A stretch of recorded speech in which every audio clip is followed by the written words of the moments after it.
Ako volite pitu sa sirom, ali u malo drugačijem, praktičnijem obliku, na pravom ste mestu. Dobrodošli na kanal Nenina kuhinja. Danas pravimo nešto jednostavno, a baš efektno. Mafine od gotovih kora sa sirom. Samo par osnovnih sastojaka i malo dobre volje. Idealni su za doručak, večeru ili kada vam dođu gosti, a želite nešto brzo i domaće. Za ovaj recept bit će nam potrebno 5 kašika jogurta, 5 kašika ulja, 500 g sitnog sira, vi možete da koristite i neki drugi, 6 jaja, 2 kašike pavlake, ukoliko vam je sir neslan, so, prašak za pecivo 12 g, odnosno 1 kesica i pola kilograma kora za pitu, odnosno gibanicu. Najpre ćemo da razbijemo 6 jaja.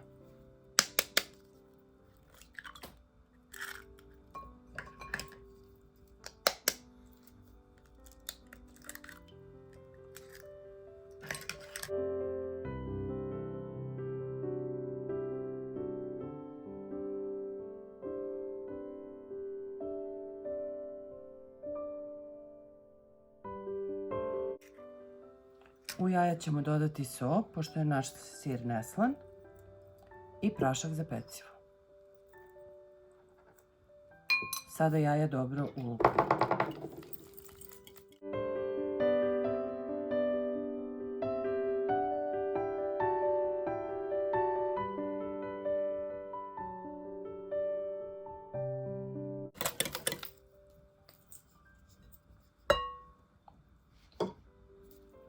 Nakon toga dodajemo sir.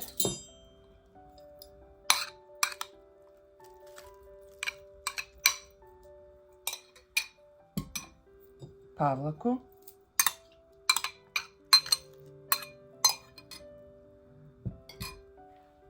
Ulje.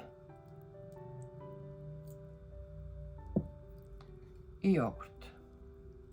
I sve to lepo treba da se sjedini.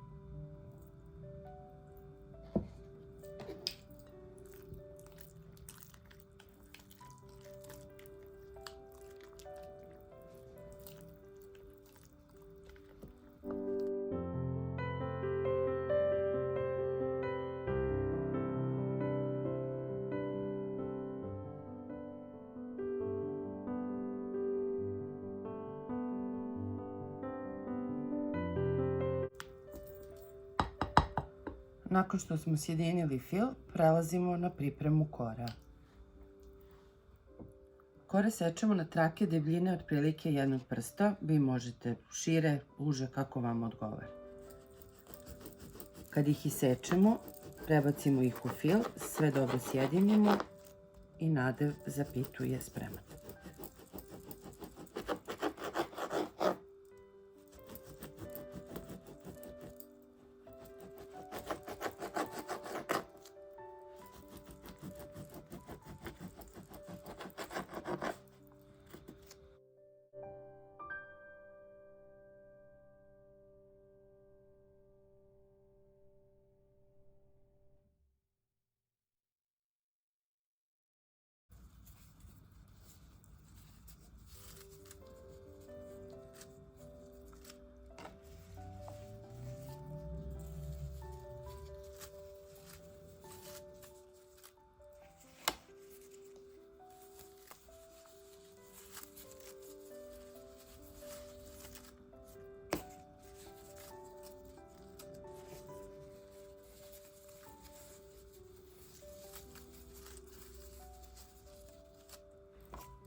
Isekli smo sve kore, ali ćemo ih postepeno dodavati. Sljedeći korak je da sjedinimo fil sa korama.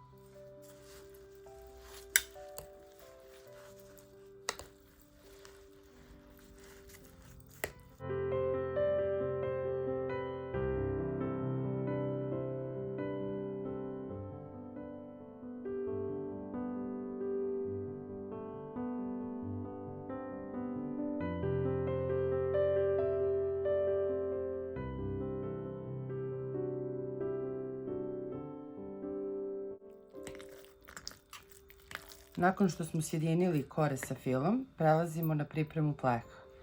Ja ću premazati pleh uljem, a vi možete da stavite i papirne korpice.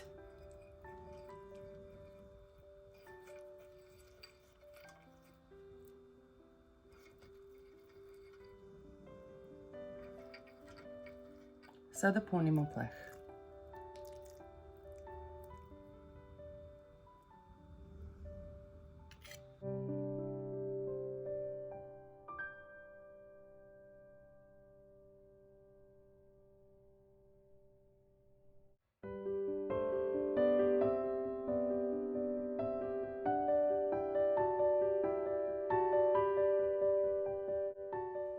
Mafini su spremni. Nosimo ih u rernu, zagrejanu na 200 stepeni i treba da ih pečemo nekih 20 do 25 minuta, odnosno zavisno od vaše rerne, da dobiju lepo rumenu boju. Evo ih, tek iz rerne, zlatni i mirisni. Prekrićemo ih krpom i ostaviti neko vreme da se prohlade. Mafini su se ohladili. Spolja su jako mekani i vazdušasti. A sada ćemo da pogledamo kakvi su unutra. Kora se jako lepo stopila, oni su sočni i puni fila. Zlatni, mirisni i nestaju za tren oka. Napišite mi u komentarima da li biste pre izabrali ovo ili klasičnu pitu sa sirom, baš me zanima. Za još ovakvih recepata zapratite kanal Nenina kuhinja. Prijetno!